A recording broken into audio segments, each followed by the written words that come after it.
Good evening, the name's Bond, Captain Goodspeed Bond, and welcome back to the channel. James Bond has been a synonymous name with the world audience ever since Ian Fleming created the first novel back in 1953. We're going all the way back to the very beginning today, and we're going to have a look at the thing that started it all. Casino Royale by Ian Fleming was first published in 1953, and it obviously introduced the world to James Bond.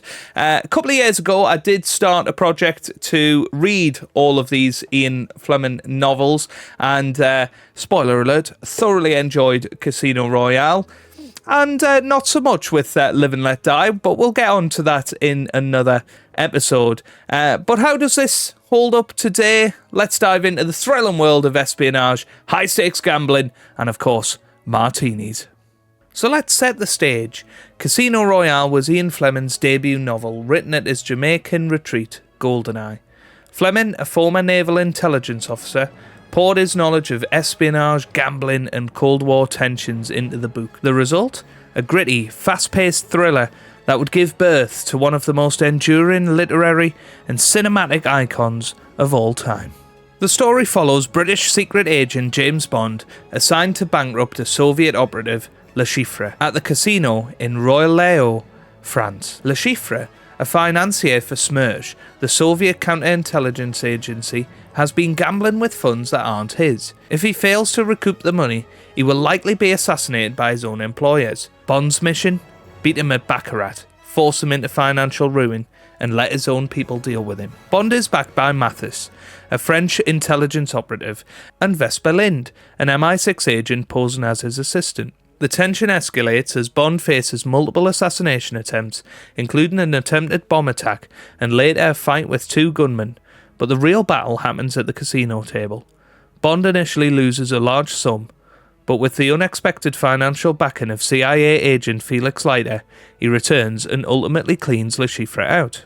Just when Bond believes his mission is accomplished, Le Chiffre kidnaps him and subjects him to brutal torture, a harrowing scene where Bond is stripped naked and repeatedly beaten with a carpet beater. His life is only spared when a Smersh assassin unexpectedly arrives and kills Le Chiffre, marking him with a scar instead of executing him. After his ordeal, Bond recuperates and finds comfort in Vesper's arms. Their relationship blossoms, and Bond even considers leaving MI6 to be with her. However, all is not as it seems. Vesper behaves erratically and seems consumed by fear. Eventually, Bond discovers that she has been a double agent, coerced by Smersh due to a previous lover being held hostage. Overcome with guilt, she takes her own life, leaving Bond with nothing but a bitter lesson in trust and betrayal. The novel ends with Bond coldly reporting to MI6, "The bitch is dead." Bond in Casino Royale is a very different character from the suave, gadget-wielding spy of later films. This Bond is hardened, but vulnerable, methodical, and reckless. He's a man who is still forming his philosophy on life and the job. Unlike the more polished portrayals, Fleming's Bond is flawed. He makes mistakes, he underestimates his enemies, and he even contemplates leaving the spy life behind for love. However, his experiences in the novel, particularly his torture at the hands of Le Chiffre and Vesper's betrayal, shape him into the colder, more detached operative we see in the later books. The novel captures his transformation from a skilled but emotionally open agent to the hardened, cynical 007 we know today. What makes Casino Royale such an interesting read is its rawness. Unlike the more polished, gadget-heavy Bonds of later books and films, this Bond is rough around the edges. He makes mistakes, he doubts himself, and in the end he's emotionally shattered. There's also the theme of Cold War espionage. Fleming paints a world where the stakes are life and death, where alliances are fragile, and where betrayal is always lurking around the corner. And then, of course, there's the treatment of women. Vesper Lind is a fascinating character, one of Bond's only true loves, but the way Bond reacts to her betrayal and his comments about women in general are very much a product of the 50s. It's an aspect that can be uncomfortable, but it's important to acknowledge. Without Casino Royale, there wouldn't be James Bond. This book laid the groundwork for everything that followed. The suave secret agent, the high-stakes gambling, the brutal villains, and the shaken not stirred martinis. It's been adapted multiple times, from the wacky 1967 spoof to the brilliant 2006 film starring Daniel Craig, which is arguably one of the best Bonds ever made, according to some. But if you really want to understand the origins of 007, you have to read Casino Royale. Although not one of my favourite Bond films, the 2006 film adaptation starring Daniel Craig is often held as one of the best Bond films, and I suppose it's for good reason. But how does it compare to the novel? One major difference is the modernisation of the setting. The book is steeped in Cold War espionage, where the film replaces SMERSH with a more contemporary terrorist network. The high-stakes game is also changed. Baccarat in the book, Texas Hold'em poker in the movie, a decision made to reflect the game's growing popularity in the 2000s.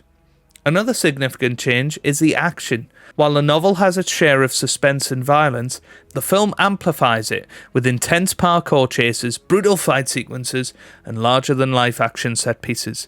The book's Bond is also more of a traditional spy, calculating and methodical, while Craig's Bond is raw, physical, and aggressive. That said, both versions maintain the core emotional impact of Vesper Lynd's betrayal and Bond's subsequent transformation. The final scene of the novel, where Bond coldly declares the bitch is dead, is one of the most defining moments in the entire Bond canon. And while the film delivers it differently, the emotional weight remains just as powerful. So how does Casino Royale hold up today? Honestly, it's a fantastic read.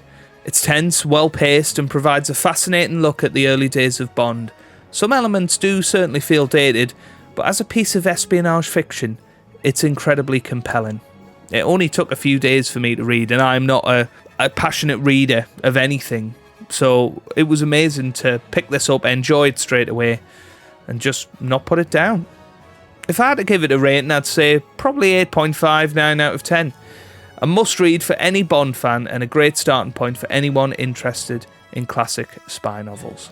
But of course, that's just my opinion. What do you think? Have you read Casino Royale? How does it compare to the film versions? Let me know down in the comments section below. And if you did enjoy this review, make sure you hit that like button down below and subscribe for plenty more Bond content. Until next time, keep your martinis cold and your reviews shaken, not stirred. Goodbye, Mr. Bond.